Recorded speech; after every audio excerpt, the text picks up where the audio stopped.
Vítajte pri ďalšom počúvaní a sledovaní podcastu Argument.sk. Mojou dnešnou hosťou je pani Denisa Nikodémová, rodená Rozentálová, je významná slovenská vedkyňa v jadrovej fyzike a verejnom zdravotníctve. Známa je však aj ako jedna z posledných preživších holokaustu. V januári tohto roku jej prezident Peter Pellegrini udelil Pribinov kríž prvej triedy za dlhoročnú prácu v oblasti radiačnej hygieny, vzdelávania v zdravotníctve a prínos k bezpečnosti pacientov. Takže pani Nikodémová, na úvod srdečná vďaka, že ste prijali naše pozvanie a prišli ste. A ja ďakujem, že ste si na mňa spomenuli. Takže je to pre nás naozaj veľkou cťou, že ste prijali naše pozvanie. No a ja by som dnes s vami rád tak prebehol chronologicky, dá sa povedať, váš životný príbeh až po teda dnešné dni. Tak začníme teda vašim detstvom. Čo možno najkrajšie a čo zároveň aj také, dá sa povedať, najdesivejšie si vlastne pamätáte z toho vášho útleho detstva a kde ste ho prežili? Tak narodila som sa v roku 1936 v Spišskej Novej Vsi. My sme tam bývali na hlavnej ulici. Otec mal tam obchod a tam sme priamo aj v tej budove, kde obchod bol, žili.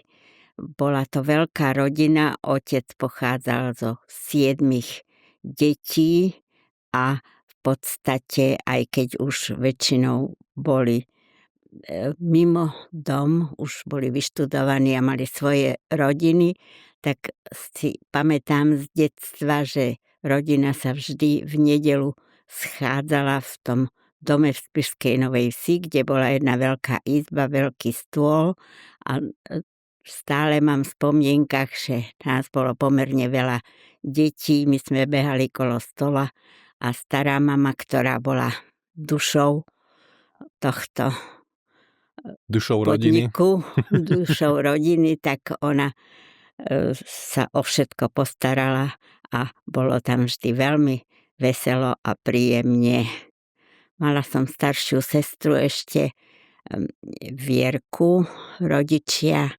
Vlastne môj otec síce študoval v Budapešti na obchodnej akadémii, ale keď starý otec zomrel, tak sa musel vrátiť, lebo bol jediný ešte slobodný do Spišskej a potom si tam našiel priateľov a jeden z tých priateľov v Rudňanoch bol z Moravy a povedal, ja mám ešte jednu slobodnú sestru na Morave, pozvem ju a uvidíme. No a oni sa do seba zamilovali a mamička, ktorá pochádzala z Moravy, bola jedna veselá, veľmi vzdelaná žena, veľmi preferovala francúzštinu, preto na tento rok nezvyklé meno Denisa. No. Najkrajšou to mojou spomienkou je vlastne to, že tá rodina bola veľmi súdržná a trvalo sa na tom, že sa pravidelne treba stretávať.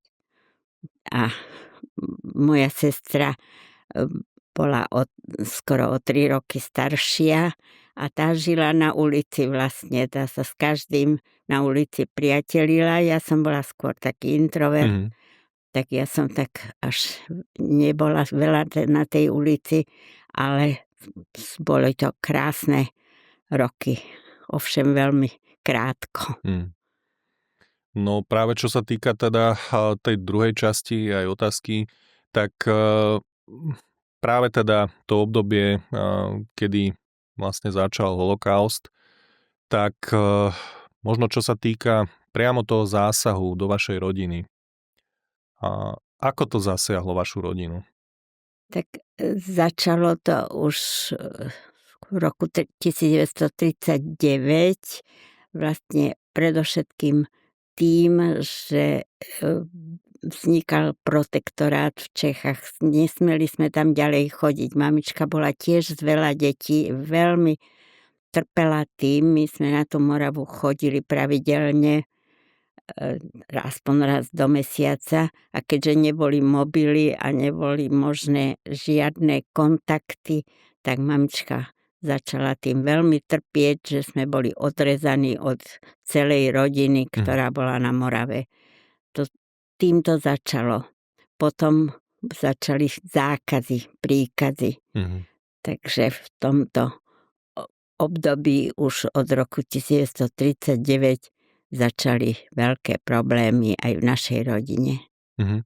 Vy ste boli síce malinké dievčatko, ale sú nejaké momenty, ktoré vás vyslovene aj po tých rokoch desia, sú istým spôsobom trošku aj takou traumou, na čo si spomínate z tohto obdobia? Tak najväčšia trauma bola, že moja sestra, keď dovršila 6 rokov, 1939 nastúpila do školy. Už sme do kresťanských škôl nemohli chodiť, takže do židovskej školy a po niekoľkých dňoch náhodne tam prišiel do Spišskej taký spolok študentov z Nemecka. Už boli takí hitlerovskí naladení a vyhliadli si tú židovskú školu, začali tam hádať kamene do okien. Jeden ten kameň trafil hlavu mojej sestry a vlastne po niekoľkých dňoch školy musela sa škola zavrieť a už sme ani ona, ani ja potom nechodili až do konca vojny do roku 1945 do školy. A to bola veľká trauma, pretože tá moja sestra bola taký divoško trošku, rada sa hrala na ulici, predovšetkým s chlapcami v okolí a nesmela potom už chodiť veľmi von, tak vždycky nejakým spôsobom sa vyšmykla. Ďalším takým traumatickým počinom bolo to, že bolo predovšetkým potrebné spísať majetok. Ja som teraz po rokoch v nejakom starom balíku našla súpis toho, čo mamička musela odovzdať, tak dokonca aj snubný prsteň.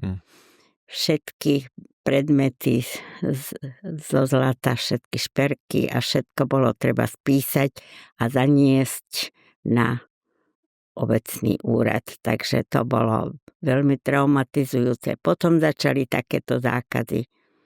Nesmiete do kina, nesmiete večer von, nesmiete do parku, nesmiete sa proste schádzať s ľuďmi a naraz začalo to, čo sme ani neočakávali, lebo otec sa priateľil s mnohými ľuďmi. On si vytvoril tým, že predtým študoval v Budapešti, tak on mal veľa priateľov, lekárov a dokonca aj s evangelickým a katolíckym farárom sa priateľil a naraz všetci sa odcudzili, sa už báli s ním stretávať, takže to bolo pre neho veľmi traumatizujúce. Váš otecko vlastne prežil koncentračný tábor. Áno. Napriek tomu počas toho obdobia, kedy vlastne bol takto dá sa povedať dehumanizovaný a uväznený, ako sa to vlastne zapísalo práve na vašu rodinu, ako ste to celé prežívali, lebo je to v podstate naozaj, že konzistentná hrôza. Báť sa o v podstate svojho najbližšieho človeka, nevedieť, či teda držať v sebe nádej, či prežije, neprežije. To je značne traumatizujúce. Tak to bolo až potom, tak my sme vlastne sa pôvodne takto najväčšou traumou bolo, že nesmel židovský občan bývať na hlavnej ulici. Čiže museli sme sa vysťahovať do takej jednej izby na perifériu, kde sme ledva mestili tie 4 postele a bola tam jedna piecka a veľmi nepríjemne sme tam bývali, lebo nebolo tam žiadne príslušenstvo a začali už problémy aj finančné. Otec musel zobrať arizátora do obchodu.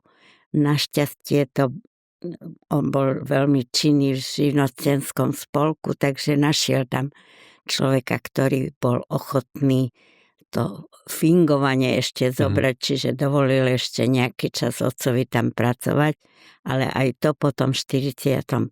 roku, keď prišli tie zákony protižidovské, tak už nesmel tam ani vkročiť otec. Takže začali sme mať aj finančné problémy s zabezpečením všetkého, čo bolo treba.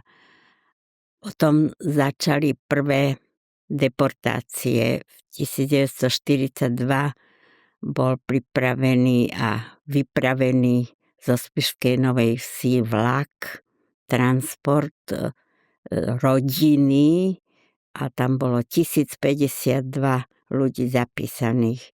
Ja som sa až teraz niekedy dostala k tomu zoznamu. Naša celá rodina v tom zozname bola zapísaná a už sme balili. Deň predtým sa podarilo strýkovi, ktorý bol otcovej sestry manžel, bol hlavný inžinier toho tunela, čo je tam pri Poprade, Hrabušiciach alebo Štiavniku, myslím, je ten tunel. A on tam bol ako hospodársky významný Žid, čiže tú výnimku preniesol na nás a na 6 mesiacov sme mali proste vyškrtnutie z toho transportu. Presne mám kopiu toho, jak nás niekto potom ceruzou odtiaľ vymazal, ale z tých 1050 ľudí sa nikto nevrátil, pretože ten transport šiel do Sobiboru a odtiaľ tamto bol vlastne koncentračný tábor smrti. Tam sa nikto nevrátil. Čiže keby sme boli museli ísť do toho transportu, tak nikto z nás neprežije. Tak toto bolo na 6 mesiacov, sme mali výnimku, takže ešte sme boli v Spišskej, ale už tá nervozita bola veľmi zlá, už sme to aj doma cítili, že mamička sedela v kúte a plakala, tak si na ňu spomínam, keď som bola malá a veľmi smutila za svojou rodinou, nevedela vôbec, čo s nimi je. A my sme v podstate žili tak zo dňa na deň, nevedeli sme, čo máme robiť.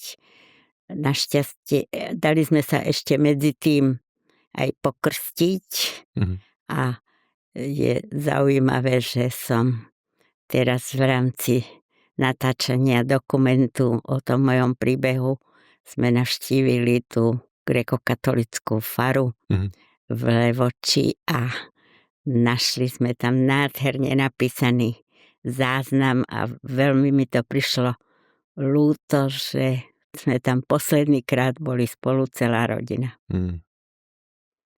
No, ale tie krsty, napriek tomu, že už som mala napísané, že som grékokatolíčka, tie nepomohli a vlastne sme to v máji išiel ten transport, takže do decembra sme ešte boli krytí, ale už v decembri vypršala tá výnimka, tak sme museli zo Spišskej odísť.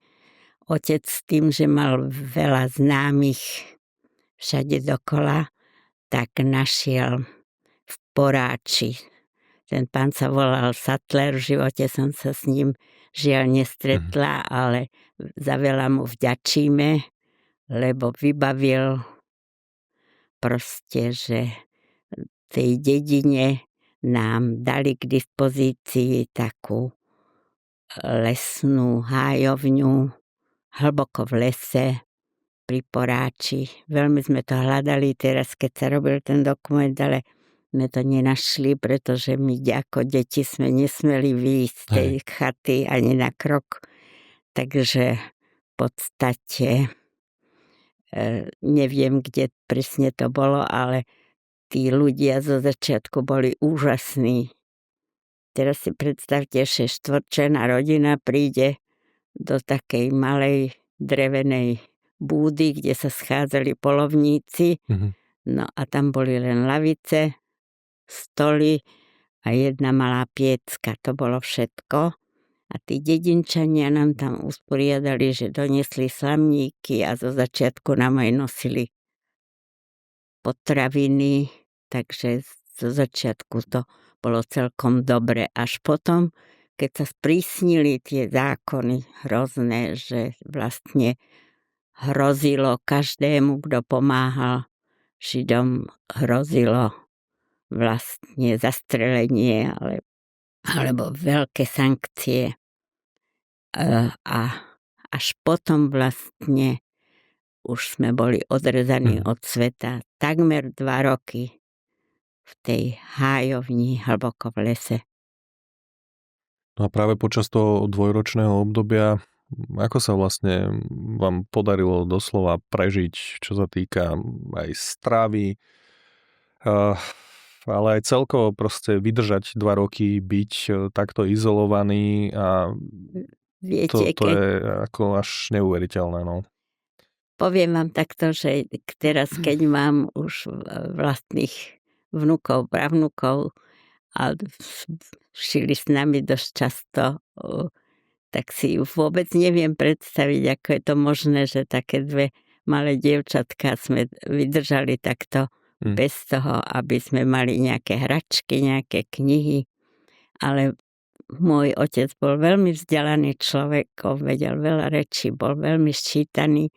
A on si vzal do hlavy, že nemôžeme byť analfabetky, tak nás vyučoval. Sme mali v tej chate a možno, že to aj pre neho bol taká náplň nejaká, že sme mali riadne hodiny. Všetko. Dejepis, zemepis, hudbu. Rozprával nám obsahy kníh. A skutočne môžem povedať, že keď som v 45. roku prišla v Spišskej do 4. ročníka, ja som vôbec nebola zaostala za ostatnými deťmi, takže to je klobúk dole pred mojim otcom. Mamička skutočne bola vo veľkej depresii. Ja si žiaľ spomínam len na ňu ako veľmi smutnú a veľmi ťažko znášajúcu toto všetko. A začali veľké problémy potom s blížiacim sa povstaním sa stále viac vojakov pohybovalo v tom lese, aj takých ľudí, ktorí sa tam ukrývali a samozrejme boli hladní tiež, tak ako my. A v podstate sa často nám stalo, že raz prišiel ten a raz onen s puškou v ruke a zobrali všetko jedlo, čo sa nám podarilo nejakým spôsobom zohnať.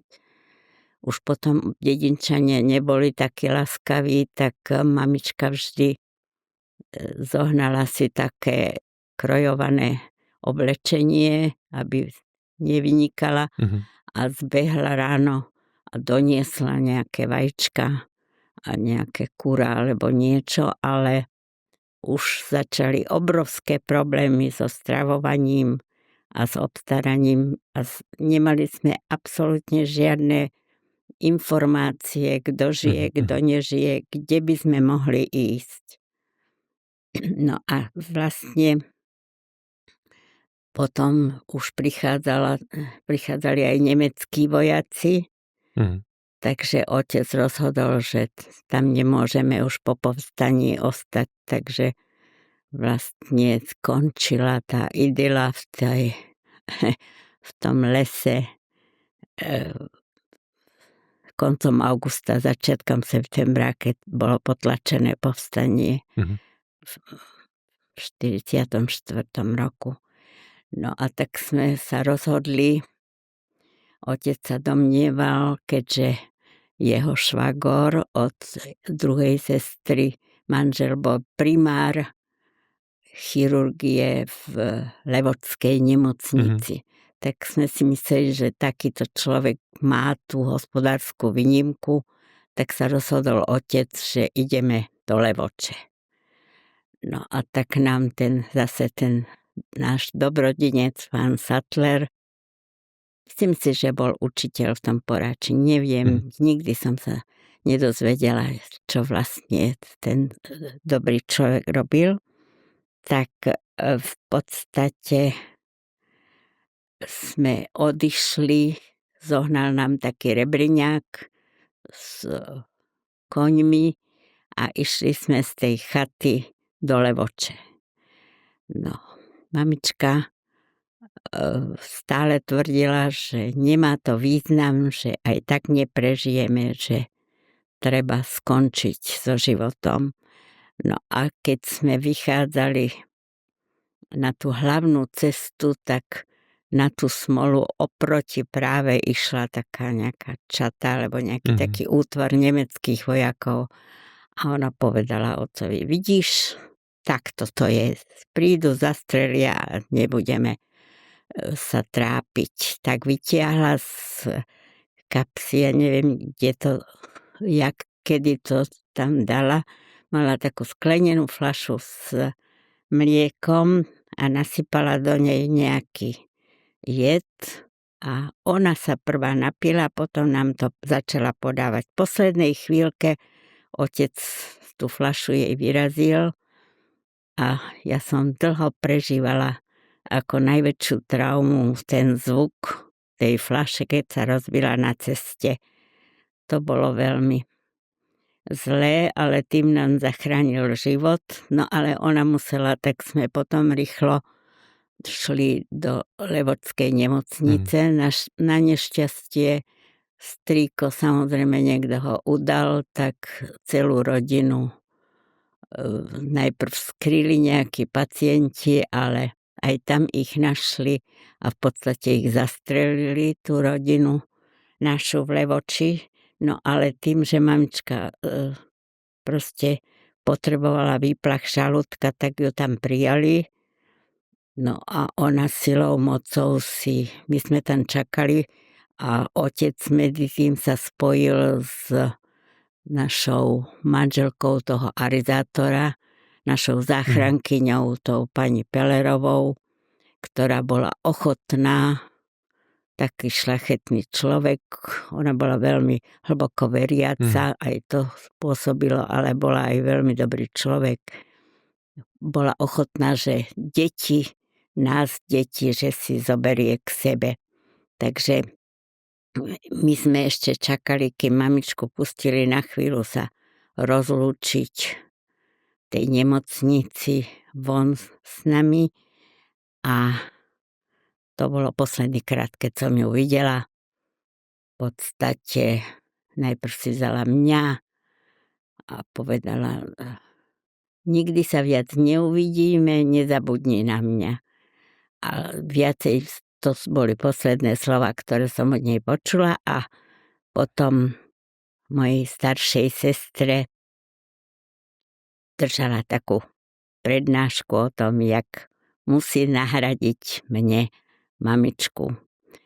No a otca potom, keďže ho veľmi bolela chrbtica celý čas v tej chate, tak prijali myslím, že na interné alebo na chirurgické oddelenie a pre nás prišla tá pani Pellerová, tá naša záchrankyňa a vlastne bola naša krstná mama pri tom krste grékokatolíckom a v podstate s veľkými problémami nás zobrala do Spišskej. Veľmi sa bála, lebo vo vlakoch a na stanici bývali také razie. My sme museli samozrejme mať tie žlté hviezdy našité na kabátoch. To sa nedalo bez toho. Takže jednoznačne každý vedel, čo sme. Tak sa hrozne bála, tak neskôršie nám to rozprávala, že nás uložila v tom vlaku na tie lavice a zakryla obidve spolu a zakryla kabátom a že teda sme šťastne došli do Spišskej Novej Vsi. začala tam nová éra naša. Oni mali dom, ale medzi tým ten arizátor, ten pán Peller zomrel, čiže pani Pellerová mala na starosti obchod, svojich 5 detí, svojich rodičov a ešte si zobrala aj nás. Takže klobúk dole pred touto ženou do smrti sa budem kláňať. A v podstate sa tam nasťahoval práve pár dní predtým, než sme my tam prišli, si vybral ich dom jeden nemecký dôstojník a nasťahoval sa na poschodie do izby. A teraz čo s nami? Tak nás dali na povalu, bola taká povala veľká a spravil ten syn jeden od pani Pellerovej nám tam spravil také 4 kartonové steny, takže sme mali takú mansardku, kde bola jedna veľká posteľ, jeden maličký stôl a také maličké okno smerom von. A museli sme tam byť veľmi ticho, pokiaľ ten dôstojník bol doma. Takže soboty, nedele boli hrozné, pretože vtedy bol väčšinou doma, tak možno, že aj vedel o nás, neviem si predstaviť, predsa len také deti sme úplne ticho neboli a on presne pod nami mal izbu. Čiže my sme nesmeli sa nahlas smiať, nesmeli sme dupať, nesmeli sme kričať, spievať, nič. My sme tam boli, jak sme toto vydržali 5 mesiacov, to tiež sa často čudujem, ale jediná naša zábava bola pozerať von z toho okienka, jak deti idú do školy, jak sa hrajú na ulici a pozorovať ľudí. Moja sestra vzala vážne v tých svojich, nemala ešte ani 11 rokoch, vzala tú úlohu vážne a vymýšľala skutočne, musím povedať, že výborne to robila, že ja viem, donesli nám ráno chleba, tak odložila polovičku a z tých omrviniek robila figurky a hrala mi divadlo ale sme aj veľa plakali, samozrejme, no lebo nevedeli sme si predstaviť, rodičia sú tak blízko v Levoči a neprídu za nami, jak je to možné. Zabudli na nás. No ale v podstate sa o nás starali dobre, mali sme ráno, večer dobrú stravu a všetko, len sme nemali žiadne správy o rodine, nič. Nemali sme žiadne hračky a oni mali už také gymnazistky, tí Pellerovci, a dokonca jeden syn bol už ženatý, ten tam býval aj s manželkou a s malým deckom, ale v podstate ten kontakt bol zakázaný, aby nás neprezradili.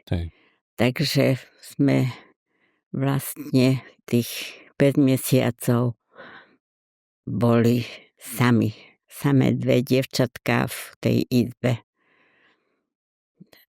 Tak niekedy najhroznejší pocit bol, keď sme sa museli, keď vyzeralo nejaké riziko, že niekto môže prísť a nás nájsť, tak sme museli ísť do pivnice.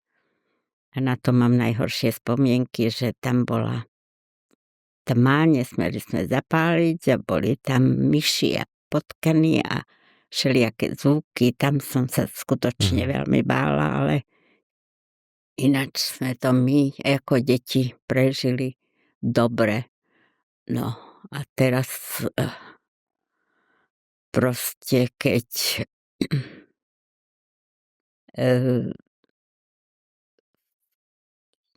na moje narodeniny koncom januára tak v noci také veľké výbuchy, tak prišla už armáda oslobodenecká cez Hornád, ten dom bol blízko Hornádu a vyhodili most. o 3 ráno, tak nás nahnali, tak sme boli v pyžamkách, všetci sme išli do pivnice. A ráno búchal sused, môžete ísť von, je koniec vojny. A teraz my, čo sme šťastne chceli ísť na ulicu konečne slobodne, tak sme boli v pyžamách. A ten kufrík malý, ktorý sa nezmestil tam do tej povaly, do tej malej manzatky, tak bol na chodbe a tí vojaci zrejme boli hladní, neviem čo hľadali, tak zrovna ten kufrík dobrali. Teraz to nezabudnem nikdy, v čom môžeme my ísť von, tak tie veľké dievčatá, to už boli také 16-17 ročné, tak mi dali také tepláky a tu som mala zavliadanú tú šnúrku z nohavíc hore a tak sme išli prvýkrát s tou krstnou mamou na ulicu a každý v susedstve nás pohľadil, ubohé siroty. A ja hovorím krstnej mame, že jaké sme my siroty, však rodičia prídu z Levoče a bude všetko tak, ako bolo. No vtedy nám prezradila, že ich udal nejaký zriadenec tej nemocnici a že v podstate otca odviedli do toho zberného tábora v Prešove, odtiaľ do koncentračného tábora v Sachsenhausene a mamičku ako českú špionku, ktorá pomáhala vraj partizánom, pretože práve sa stal v tom čase, keď ju proste zavreli, odviezli ju do Spišskej do väznice a v tom čase sa nejakí 7 partizáni pokúšali v Spišskej vyhodiť do vzduchu vlak nemecký, nepodarilo sa im to, ale ich chytili. No a ona s nimi akože im pomáhala, alebo čo to, ako mohla z nemocnice. No ale proste toto dokonca bol vraj nejaký súd, odsúdili ju na smrť. No a najhoršie som prežívala to, že ich dali do takého, tam je také amatérske letisko pri Spišskej a tam do toho hangáru a vtedy boli obrovské zimy a potom až tesne pred Vianocami ich zastrelili všetkých a tam len pred tým hangárom bola zamrznutá pôda, tak len takú plytkú jamu a len ich zakryli plachtou. A teraz nikto z rodiny ani zo známych nebol v Spišskej, takže my dve sme museli ísť tú mamičku identifikovať a to vlastne spravilo to, že som nechcela o tom nikdy rozprávať. Takýto zážitok nechce človek dávať von. Aj sa zo mňa stal taký obrovský introvert z toho. No a vlastne otec dostal pri tom pochode, keď skončila vojna, tak dostal tyfus a ešte nejaké choroby, čiže bol v Berlíne v nemocnici a už sme mysleli, že nepríde, nemali sme žiadne správy, až v júli, maji skončila vojna a on sa vrátil v júli a nemal ani jeden zub, bol, čo ja viem, takých 37 či 38 kg mal a keď sa dozvedel samozrejme, že mamička nežije, tak bol úplne iný človek, to už nebol nikdy on. A sme takto začínali po vojne. No ten koniec vojny samozrejme neznamenal pre každého Žida iba nejaké pozitívne zmeny. A vieme, že teda na Slovensku prebiehalo vo viacerých mestách pogromov namierených práve proti Židom, preživším Židom. Tak ako si práve zase spomínate na toto obdobie? Tak bolo to ťažké, no. Pretože jednak sme si na seba museli znova zvykať s otcom. Otec už nikdy už nebol to, čo predtým. Ťažko začínal.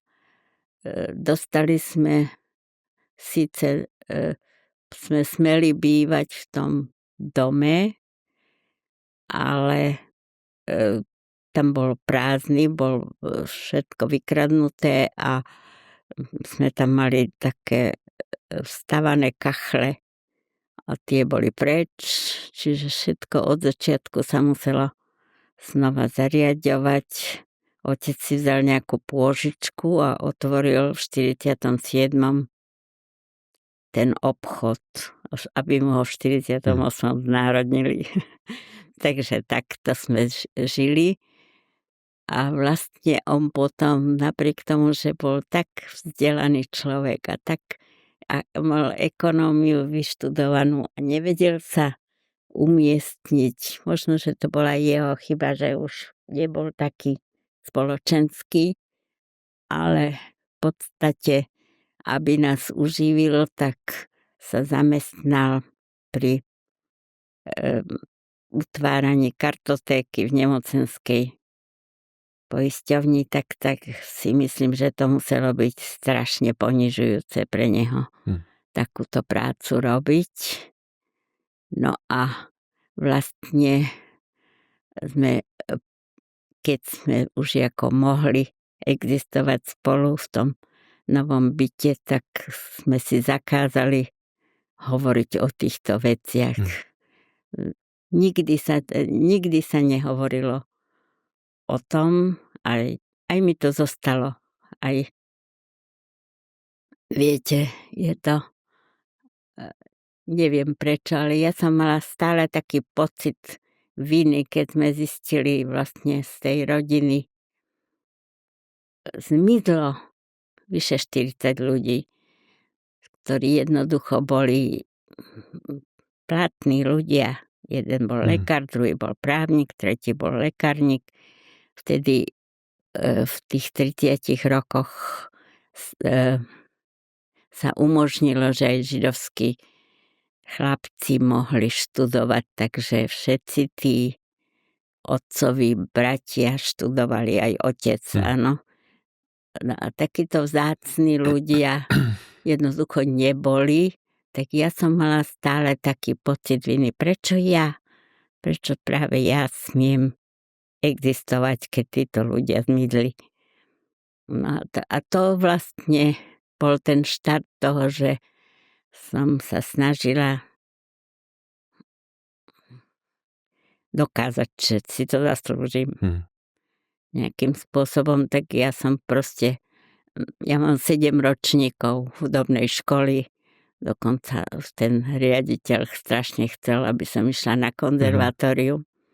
Aj sme boli v Košiciach na pohovoroch a tak som mala naučenú skladbu Schneidera Trnavského, tak som to tam zahrala. No výborne, ale pozrite sa na svoje ruky. Máte malé ruky, nikdy z vás nebude koncertná klaviristka. Dovidenia. Už som vedela, že to nepôjde, ale ešte som veľmi mala rada fyziku, pretože sme mali vynikajúceho profesora, ktorý nám dokázal, že z tých 20 detí v triede každý mal rád fyziku. To potom keď som prišla na vysokú školu, tak pravda, nemali sme tie prostriedky, tak som si privyrábala tým, že som učila, celé štúdium som učila na 9-ročnej škole základnej fyziku v Rači. A keď som videla tie sklenené oči, tak som si myslela, že ja som na vine. Som na internáte pripravovala všelijaké pokusy, len aby som ich zaujala, ale polovica detí nemala záujem.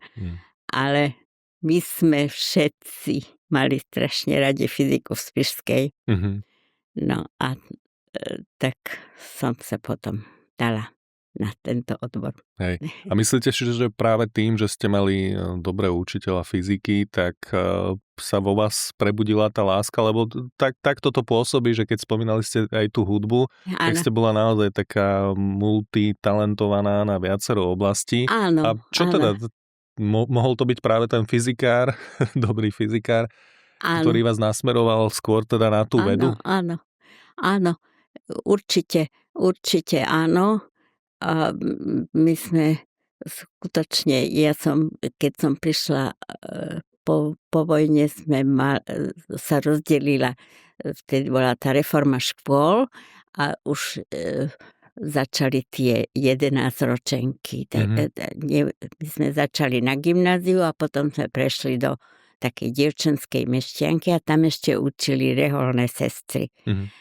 A ja som mala jednu reholnú sestru slovenčinárku, ktorá videla, že si s tom veľmi veľa čítala, tak ona videla ten môj záujem o knihy, povedala, no budeš v kláštore mať na starosti knižnicu. Takže ja som každý deň mala od 3. do 5. službu v knižnici a prečítala som všetky knihy z tej knižnice, takže ona vlastne spravila pre mňa tiež obrovský kus práce, že mi dala tú lásku ku knihám a k tej literatúre, takže to tiež si cením. A tak som bola takým, dnes by sa to povedalo, že štreberom trošku, že som veľmi chcela, práve preto, že som potrebovala si dokázať, že mám právo tu byť. Je to, teraz viem, že to nebolo celkom v poriadku, ale tak to bolo. No ale samozrejme sme to všetko prežívali, mali sme priateľov, priateľky, moja sestra staršia bola veľmi pekná žena, takže ona mala vždy problém nápadníkov strašne veľa.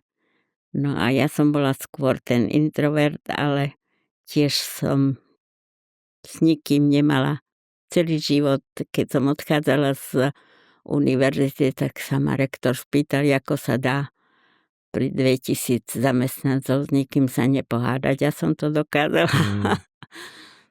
Pretože si myslím, že necítila som nikdy nenávisť a mám veľmi veľa priateľov. My sme sa s mojím mužom zoznámili vo vysokoškolskom súbore. Tam som chodila spievať, viedol to ten profesor Haluzický, bol výborný muzikant a výborný človek, čiže aj tú klasiku sme spievali a bola to výborná partia. Takže som žila normálne a nikdy som o tom s nikým nechcela rozprávať. Nie, že nemohla, ale nechcela.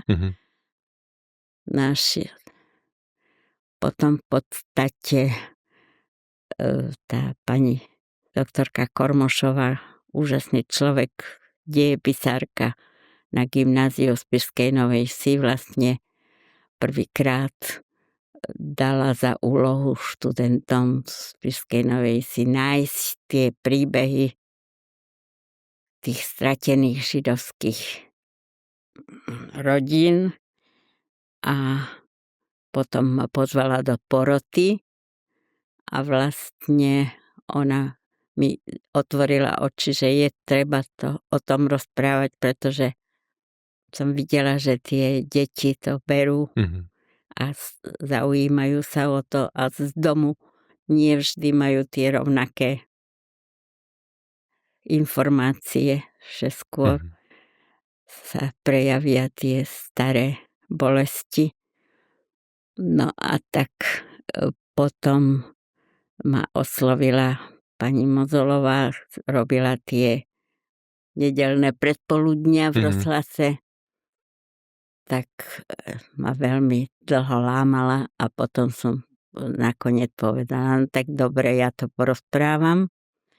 No a našli sme k sebe tú cestu, že si veľmi dobre rozumieme a som teda slúbila, že keď skončím za pravidelné pracovné zaťaženie, ktoré som skutočne mala veľmi veľké na tej univerzite, takže sa začnem tomu venovať.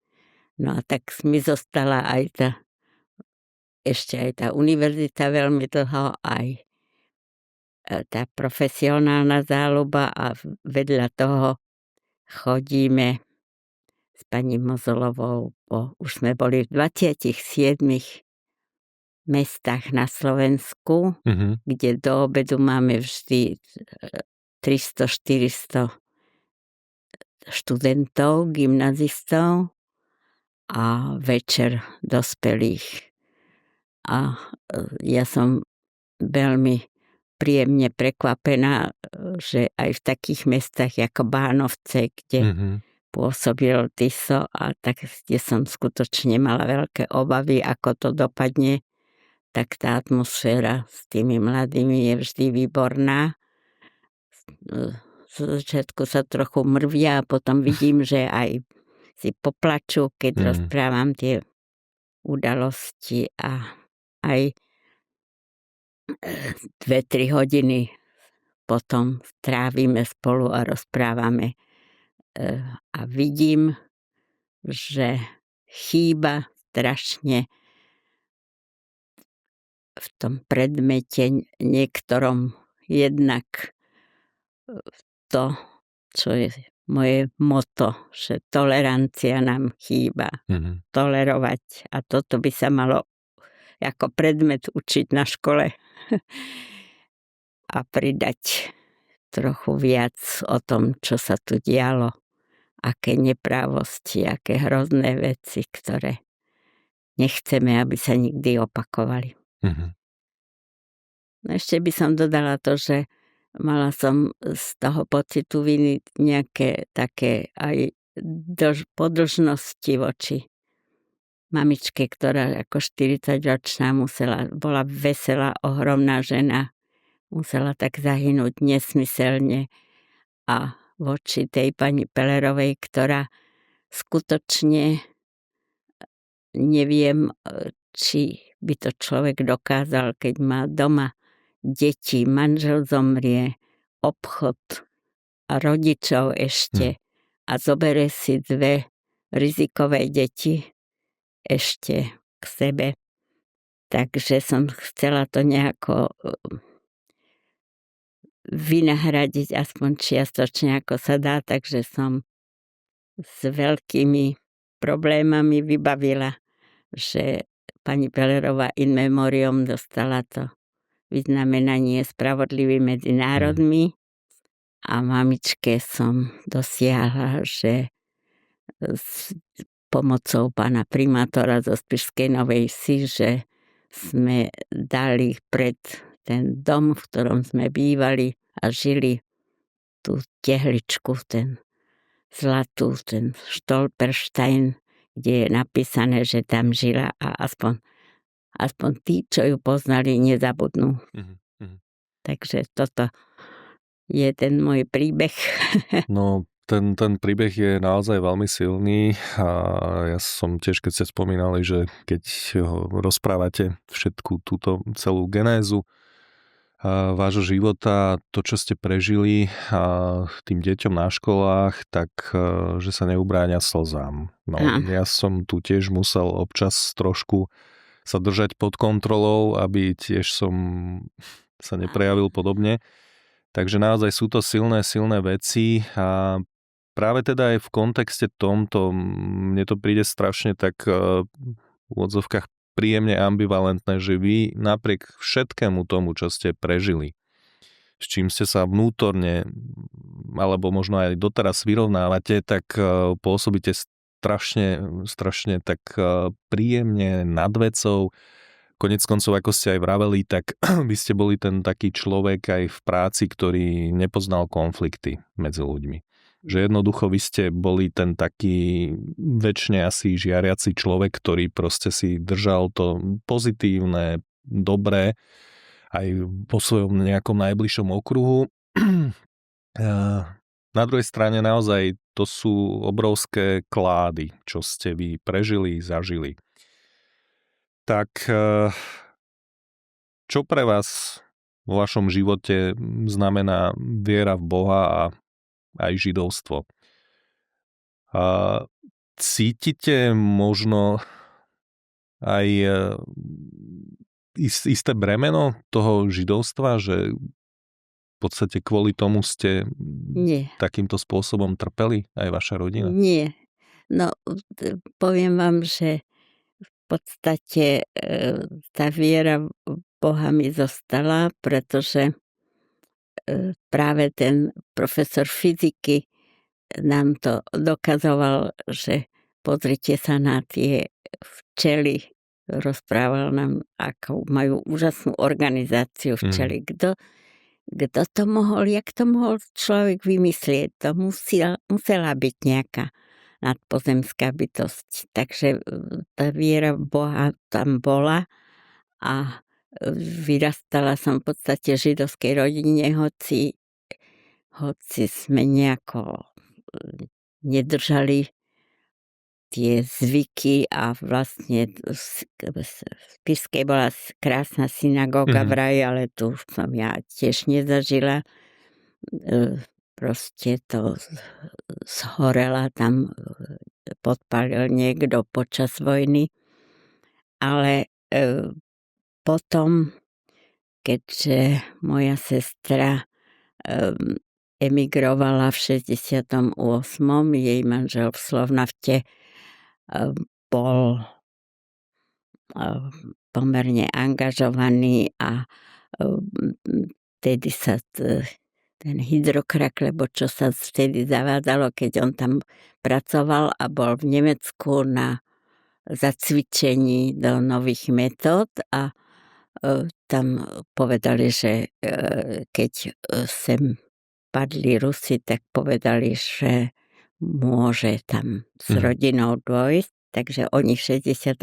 odišli a keďže v Nemecku im nebolo najľahšie, tak potom až ich deti odišli do Izraelu a oni za nimi. Takže keď sa začalo v 90.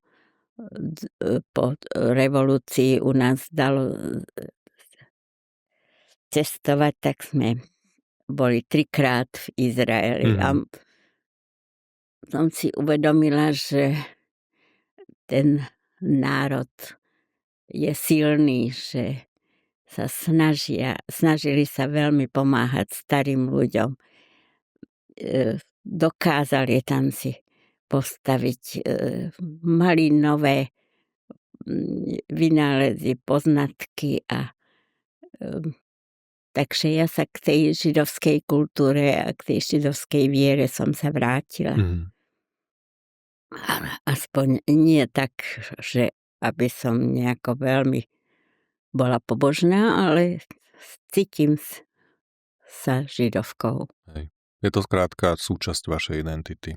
Súčasť mojej identity. Ja mám to šťastie, že mám veľmi tolerantného manžela celý život. Aj teraz všade so mnou chodí, všade ma sprevádza a tak, jak ja tolerujem, že je evanjelik a že má svoje a dokonca aj sa priateľím s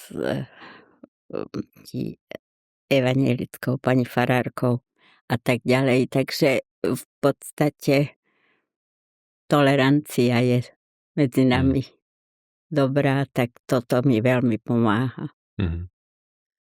A vlastne, čo sa týka toho vášho súkromného života, tak dá sa povedať, že ste našli taký ten pocit istého ostrova lásky a bezpečia, toho takého naozaj pevného domova práve aj vďaka pánovi manželovi, že teda sa podarilo vám naozaj vybudovať takú tú, dá sa povedať, až idylickú rodinu? Tak neviem, či idylickú, ale áno. Tak vždycky sa niečo môže aj prihodiť, ale v podstate si veľmi vážim, že môj muž toleroval aj moje ponocovanie s prácou a aj moje cestovanie, keď sa už potom dalo, lebo práve tie roky, keby som dokonca mi ponúkli v agentúre, v Medzinárodnej agentúre pre atomovú energiu vo Viedni mi ponúkli miesto veľmi dobré a samozrejme som chodila ale som to nemohla zobrať, pretože sestra bola emigrovaná a napriek tomu, že sa vyplatila, to školné všetko zaplatila, tak aj tak som bola stále odmietaná, keď som niekam chcela na západ, no ale som roky chodila do Spojených ústavov v Dubne, do Sovietskeho zväzu, a mala som tam veľmi dobrých priateľov, to bola vynikajúci ostrov v tom období takého skutočne vedeckého života. To bola vynikajúca knižnica a vynikajúci ľudia. Takže a to všetko môj muž toleroval. Tak. Možno ešte spätne, keď sa pozriete, tak je to už len z toho, čo počúvam, čo vravíte, tak je to určite veľa, na čo môžete byť hrdá a s čím spokojná. Ale ak by ste možno vy tak vyzdvihli, že jednak v tom takom súkromnom živote, na čo ste najviac hrdá, alebo čo vás najviac teší, že sa vám podarilo, a zároveň v tom profesijnom, tam asi to bude ťažšie, lebo proste tá vaša naozaj vedecká genéza, tak to je široké portfólio, takže tam asi ťažko by som si trúfal vôbec niečo vypichnúť, tak skúste vy. No, tak ja sa nerada chválim, tak podarilo sa mi nadviazať tie medzinárodné kontakty napriek tomu, že som až tak veľa nemohla cestovať, ale potom už po 92. tak som pracovala v tých medzinárodných organizáciách a takým najväčším mojím plusom je, že som sa dostala ako jediné laboratórium naše na Slovenskej zdravotníckej univerzite bolo prijaté, tak to je dodnes taká organizácia Eurados, európska, kde zo začiatku bolo 37 štátov a tie najlepšie laboratória a my sme boli medzi nimi. Ja som tam figurovala a to bolo úžasná práca. Ja som napríklad na tom srdcovo-cievnom hore ústave sme 1600 pacientov zmerali dávky pri rôznych vyšetreniach a to išlo do toho projektu Eurados, kde sa potom spravili pravidlá, že koľko môže ten lekár, koľko pacient môže dostať a ako sa má chrániť, tak toto boli úžasné také zaujímavé výsledky. Dodnes skutočne to znie ako samochvála, ale je to tak, že z tých čias, čo sme publikovali, tak mám každý rok aspoň 30 citácií ešte z tej doby, čo sme vtedy dokázali v tom európskom projekte. To bola výborná spolupráca. No a tu som mala tiež šťastie na dobrých učiteľov. Sa mi podarilo, ten doktorandské štúdium som začínala u akademika Biehonka v Prahe. No a to bol obrovský dobrý počin, tam som potom mala zázemie, celý môj profesijný život sme aj robili spolu konferencie s českými kolegami a tak, takže. No a tak tu nám tak, keď si pozriete, že sme všeličo vybudovali teraz tie screeningové programy, ten mamografický screening, to vlastne mne ponúkli v 2002. Ja som presvedčila na onkologickom ústave, že budú so mnou spolupracovať a tak sme začali a vlastne dodnes ma na každom tom mamografickom pracovisku na Slovensku poznajú. Som tam chodila školiť a čo majú robiť a tak. Takže všeličo by sa dalo povedať.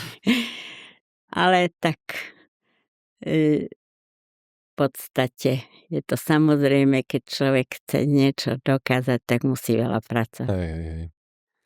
A na druhej strane je ešte niečo možno, čo vás trošku tak vnútorne štve, že ste neurobili alebo nestihli urobiť? Tak určite by sa našlo niečo. Veľmi ma trápi, že sa tak zabúda na to, čo sa udialo tu že jak to bolo. Že veľmi sa bojím, aby nedošlo k tomu, čo sme my museli prežiť. A neprajem to nielen mojim deťom, ale žiadnym deťom. No ešte keď by sme mohli trošku možno sa práve pozrieť na to, aj čo ste vy už spomínali, že jednoducho spolupodielate sa na edukácii mladých ľudí práve prostredníctvom vášho osobného prežitého príbehu. To by sme asi boli veľmi naivní, ak by sme tvrdili, že antisemitizmus sa dá úplne vymazať. To zrejme, ako s tým budete asi súhlasiť. Takže ako teda vlastne vzdelávať tých mladých ľudí, lebo zrejme je už trošku zbytočné nejakého staršieho človeka, ktorý už má v sebe zakorenené tie zvyky, zlozvyky, tak skôr teda dáva zmysel sa práve na tých mladých ľudí obracať a zacieliť. Tak na druhej strane, ako možno ich naozaj vzdelávať k tej tolerancii, aby jednoducho neprepadali nenávisti, či už sa to týka Židov alebo proste iného národa, etnika a podobne. Je cesta práve prostredníctvom takýchto príbehov od ľudí, ako ste vy, lenže tiež žiaľ nebudete večne. Už je to. Ani ďalší takýto preživší, takže z čoho čerpať? Čo je možno naozaj ten silný éter toho, že vieme pozitívne motivovať, ovplyvniť tých mladých ľudí? Tak veľmi sa snažím proste presadiť a skúsime to teraz možno aj cez ministerstvo školstva, aby sa dostalo do silab tých niektorých ročníkov už takých, čo ja viem, tých stredných škôl, gymnazistov a tak. Ten predmet tolerancia, ja by som povedala, že to by mal byť samostatný výukový predmet, pretože to je základ. Viete, začína to v podstate v rodine, keď idú tí školkári a sú medzi nimi aj taký, aj onaký, aj čierny, aj šikmóky, aj taký. Držia sa za ruky a niekde musí začať ten prejav nenávisti. To už začne vlastne v rodinách, že ten antisemitizmus nejak sa podporí, ale je to len to, že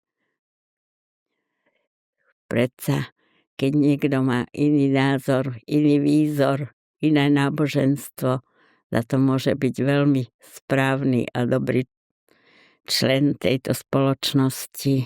Takže ja hovorím, že najdôležitejšia je tá tolerancia. Keď sa toto naučíme, že neodsúdime iný prístup k veciam, tak snáď to pomôže a toto by bolo veľmi potrebné zmeniť silaby na školách. Mhm. Z tohto asi sa dá teda usúdiť, že ak by ste mali nejak veľmi stručne odovzdať posolstvo pre ľudí, tak je to slovo a význam slova tolerancia, predpokladám. To je slovo tolerancia a potom tak ako sama ja necítim žiadnu nenávisť a ani nemám s nikým žiadne spory, tak isto si myslím, že dá sa tomu prebojovať, že nemusíme vždycky obviňovať, že na vine sú Židia alebo iní ľudia, proste iné náboženstvo. V každej spoločnosti ľudí sa nájdú aj takí, ale mojím heslom je, musím vám povedať, že mám jedno heslo, že len toľko chcem žiť, kým viem aj druhým niečo odovzdať a urobiť dobre. Tak toto je moje motto. Pani Nikodémová, tak v tejto chvíli odo mňa už naozaj jedna úprimná srdečná vďaka, že ste prijali naše pozvanie. Za mňa naozaj ľudský veľmi obohacujúci a silný rozhovor. Držím vám palce, aby ste naozaj ešte dokázali naplňať jednak teda svoj život, ale hlavne teda aj rozdávať seba, aj svoje vedomosti ešte pre svoje okolie, ale nielen svoje okolie, ale aj celú spoločnosť.